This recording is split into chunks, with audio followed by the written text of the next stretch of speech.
જય શ્રી કૃષ્ણ મિત્રો. લાસ્ટ લેક્ચરની અંદર આપણે 9 દાખલા સુધી કર્યું હતું. આઈ થિંક 10મા દાખલાથી આજે આપણે જોઈ લઈએ. આજે આ ત્રિકોણમિતિનો લાસ્ટ લેક્ચર હશે. 10મા દાખલામાં તમને કીધું છે a cos a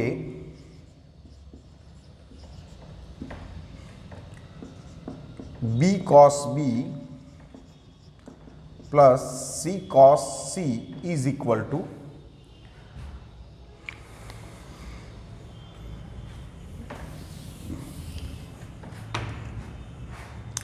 જય શ્રી કૃષ્ણ મિત્રો. લાસ્ટ લેક્ચરમાં આપણે 10 દાખલા જોયા હતા. 11મા દાખલાથી આપણે જોઈએ આજે ત્રિકોણમિતિનો આ લાસ્ટ લેક્ચર છે. આપણે થોડાક જ દાખલા બાકી છે. cos a ના છેદમાં a પ્લસ cos b છેદમાં b પ્લસ cos c છેદમાં c ઇઝ ઇક્વલ ટુ આપણે લાવવાના છે a સ્ક્વેર વત્તા b સ્ક્વેર વત્તા c સ્ક્વેર ના છેદમાં 2abc. એકદમ સિમ્પલ દાખલો છે. cos થીટાના જે સૂત્ર છે કોસના ખૂણાના એનો ઉપયોગ કરવાનો છે. દાખલા તરીકે cos a નું સૂત્ર શું છે? b સ્ક્વેર વત્તા c square minus a square 2bc અને એક a આવી ગયો આ બરાબર. પ્લસ cos b નું સૂત્ર શું છે? a સ્ક્વેર વત્તા c square minus b square 2ac અને આ b વત્તા cos c નો પ્રશ્ન છે તો કે a square plus b square minus c square 2ab અને એક આવશે c. ત્રણેયના છેદ સરખા છે એટલે આપણે સીધો સરવાળો લઈએ તો આ મને મળે b square c square minus a square plus a square plus c square minus b square plus a square plus b square minus c square ના છેદમાં 2abc. આ b square plus minus cancel, a square plus minus cancel, c square plus minus cancel, તો તમારી પાસે આવશે a square વત્તા b square વત્તા c square ના છેદમાં 2abc. આ આપણો આન્સર થઈ ગયો. ક્લિયર? નેક્સ્ટ આપણી પાસે છે 12મો દાખલો. ખરેખર 12મો અને 13મો દાખલો સિમિલર જ છે. બે સ્ટેપ પછી 12મા દાખલાની અંદર વાત કરીએ તો 12મા દાખલામાં આપણી પાસે આવું કંઈક છે કે b square minus c square into cot a plus c square minus a square into cot b plus a square minus b square into cot c બરાબર 0. બરાબર, આવું આપણે લાવવાનું છે. હવે આની અંદર હું એક સાથે આખું નહીં કરું. હું આ જે ભાગ છે એનું સાદરૂપ આપું છું કારણ કે આ ત્રણેયમાં સરખું જ સાદરૂપ રહેવાનું. દાખલા તરીકે મારી પાસે છે b square minus c square into cot a. તો b સ્ક્વેરની જગ્યાએ હું આવું લખી શકું કે sine square b upon k square minus sine square c upon k square into cot a. આ k સ્ક્વેર બહાર લઈ લઉં અને મારી પાસે એક આવું સૂત્ર છે આપણી પાસે. બરાબર, હું સૂત્ર જરાક અહીંયા લખતો જાઉં છું બધાય. આપણી પાસે આવું એક સૂત્ર છે કે sine square alpha minus sine square beta is equal to sign alpha plus beta into sine alpha minus beta. બરાબર, તો આ સૂત્રનો અહીંયા આપણે ઉપયોગ કરીએ તો તમારી પાસે આવશે આ 1/k સ્ક્વેર. હું બહાર લઈ લઉં તો સાઇન આલ્ફા પ્લસ બીટા એટલે b plus c, sign alpha minus beta b minus c into cot a.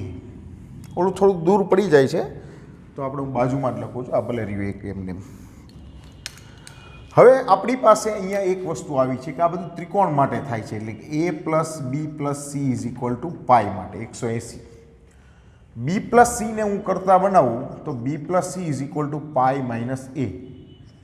હું સાઇન લગાડું તો sine b plus c is equal to sine a થાય, પાઈ માઇનસ બીજું ચરણ. તો જે જગ્યાએ સાઇન બી પ્લસ સી છે અહીંયા હું સાઇન એ કરું તો મને કંઈક આવું મળશે કે 1/k square sine A into sine B minus C into cos A upon sine A, cot એની જગ્યાએ. આ સાઇન એ કેન્સલ બંને બાજુથી. હવે જો આ જ વસ્તુમાં હું કોસ લગાડું તો cos B plus C is equal to minus cos A થાય, કારણ કે પાઈ માઇનસ એટલે બીજું ચરણ, બીજા ચરણમાં કોસ ઋણ હોય. તો હું કંઈક આવું લખી શકીશ કે 1/k સ્ક્વેર, આ કોસ એની જગ્યાએ લખું minus cos B plus C into sine B minus C.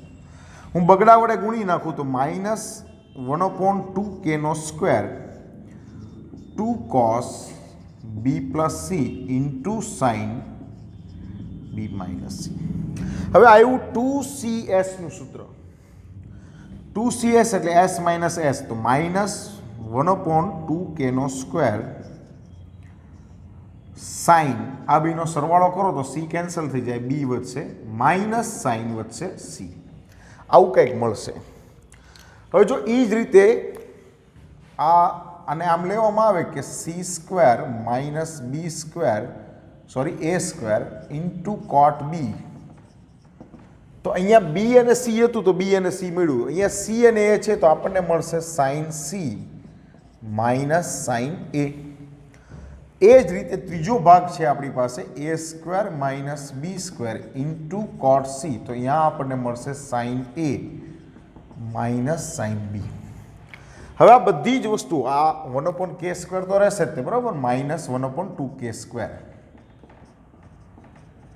હવે આ બધા જ વસ્તુનો સરવાળો કરી દો અને 1/2k સ્ક્વેરને હું બહાર લઈ લઉં તો મારા માટે કંઈક આવું વધશે કે માઇનસ 1/2k નો સ્ક્વેર, પહેલું છે sine B minus sine C plus sine C minus sine A plus sine A minus sine B. હવે જો આ બધું જ કેન્સલ થઈ જશે, એ ગયા, બી પણ કેન્સલ, સી પણ કેન્સલ. શું જવાબ આવી ગયો તમારા માટે? બરાબર. 13મો પ્રશ્ન સેમ છે ત્રીજા સ્ટેપ પછી. જો 13મા પ્રશ્નમાં તમારી પાસે આવું કીધું છે કે B square minus C square upon A square into sine 2a plus આ આવશે તમારે C square minus A square upon B square into sine 2b plus A square minus B square upon C square into sine 2c બરાબર 0. આમાં પણ આપણે first જે part છે એની સાથે વાત કરશું. જુઓ હવે બી સ્ક્વેર એટલે હું કે, કારણ કે ઉપર નીચે બંને જગ્યાએ કે આવશે એટલે હું કે ને કેન્સલ જ કરી દઉં છું.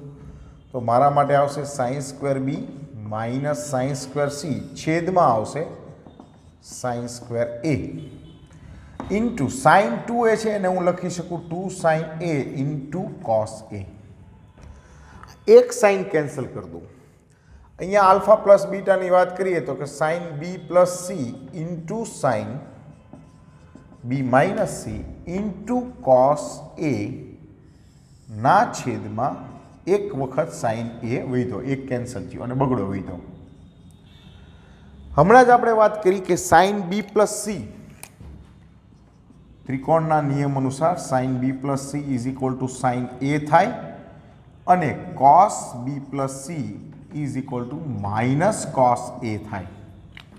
હવે આ બંને વસ્તુનો ઉપયોગ કરીએ તો મને અહીંયા સાઇન એ મળે into sine B minus C into cos એની જગ્યાએ લખું છું minus cos B plus C into 2 છેદમાં સાઇન એ.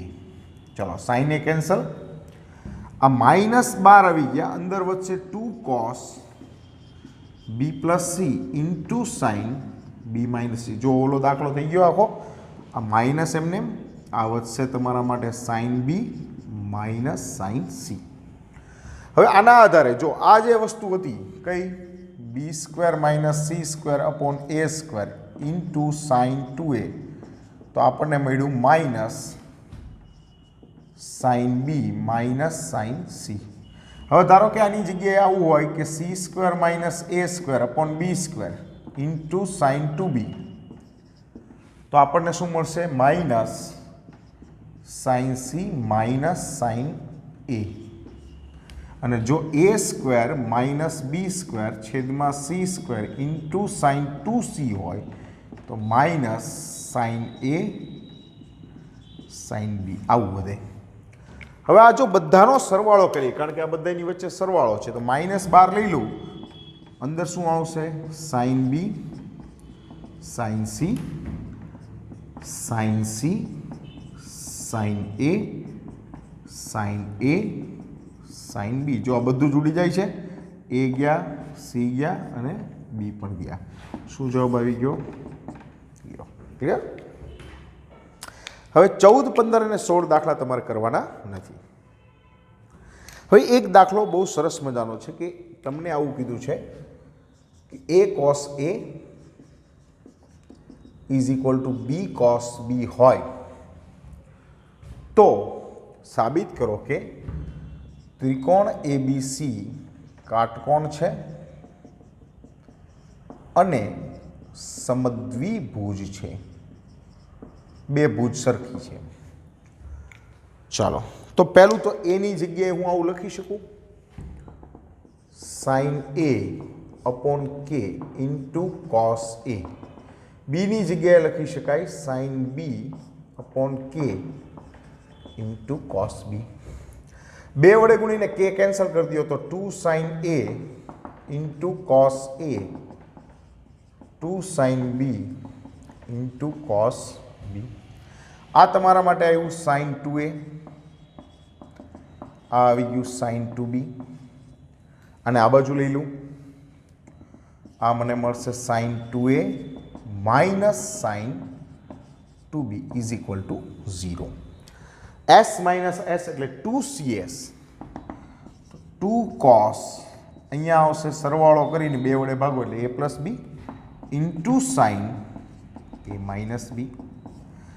હવે આ બંનેના ગુણાકાર બરાબર 0 છે, એનો મતલબ એવું થાય કે બે ઓપ્શન આવ્યા. એક આવ્યું cos a પ્લસ બી બરાબર 0 અને સાઇન a માઇનસ બી બરાબર 0. cos a પ્લસ બી બરાબર 0 એનો મતલબ કે a પ્લસ બી બરાબર cosની 0 કિંમત cos 90 હોય ત્યારે હોય. cos કેન્સલ કરો, a પ્લસ બી બરાબર 90. ત્રિકોણના 3 ખૂણામાંથી બે ખૂણાનો સરવાળો 90 હોય તો આપોઆપ ત્રીજો ખૂણો 90 થઈ જાય. તો આ પહેલી વસ્તુ તમારે સાબિત થઈ ગઈ, કાટકોણ ત્રિકોણ છે. સાઇન a માઇનસ બી બરાબર 0, સાઇનની કિંમત 0 એ 0 હોય તો a માઇનસ બી બરાબર 0 થયું, તો a બરાબર શું આવ્યું? બી. હવે જો બે ખૂણા સરખા હોય તો આપોઆપ બે બાજુ સરખી જ થઈ ગઈ તમારી, બરાબર? તો આ પણ સિમ્પલ દાખલો થઈ ગયો. પછીનો એક દાખલો છે, એમાં તમારી પાસે આવું કંઈક કીધું છે કે sine A upon sine C is equal to sine A minus B upon sine B minus C. તો સાબિત કરો કે એ સ્ક્વેર બી સ્ક્વેર અને સી સ્ક્વેર સમાંતર શ્રેણીમાં છે. હવે આ ત્રણેય વસ્તુ સમાંતર શ્રેણીમાં હોય ત્યારે મધ્યમ પદના બમણા પહેલા અને છેલ્લાના સરવાળા બરાબર થાય. આવું તો આપણે ભણી ગયા છીએ. આપણે મૂળ આવું કંઈક સાબિત કરવું પડે.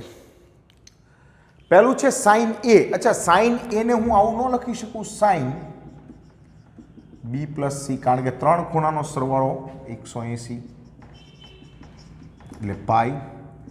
એ is equal to pi minus B plus C, અને સાઇન બંને બાજુ લગાડો તો સાઇન એ બરાબર સાઇન બી પ્લસ સી. એ જ રીતે સાઇન સી એટલે લખી શકાય સાઇન એ માઇનસ બી. આ આવી ગયું sine A minus B sine B minus C. Cross ગુણાકાર કરીએ આપણે તો આ બાજુ મને મળશે sine B plus C into sine B minus C અને આ બાજુ મળશે sine A plus B into sine A minus B. Sine alpha plus beta into sine alpha minus beta. તો આને હું આમ ન લખી શકું કે sine square alpha minus sine square beta. એ જ રીતે અહીંયા લખી શકાય sign square alpha minus sine square beta. આ બી વાળા સાથે કરું ને આને આ બાજુ લઈ જાઓ તો સાઇન સ્ક્વેર બી વત્તા સાઇન સ્ક્વેર બી એટલે આ આવશે 2 સાઇન સ્ક્વેર બી બરાબર સાઇન સ્ક્વેર એ વત્તા sine square C. Sine square બીને આવું લખી શકાય, આ આપણે કે બીનો સ્ક્વેર, કે એનો સ્ક્વેર અને કે સીનો સ્ક્વેર. કે કોમન લઈ લો, બધામાંથી કેન્સલ કરી દો તો જો આ તમારું સાબિત થઈ ગયું 2b square is equal two A square વત્તા સી સ્ક્વેર. ક્લિયર? તો આ સાથે આપણે મોટામાં મોટું ચેપ્ટર જે આપણું હતું એ ક્લોઝ કર્યું. ફરીવાર નેક્સ્ટ લેક્ચરમાં આપણે સાથે મળશું. ચાલો આવજો.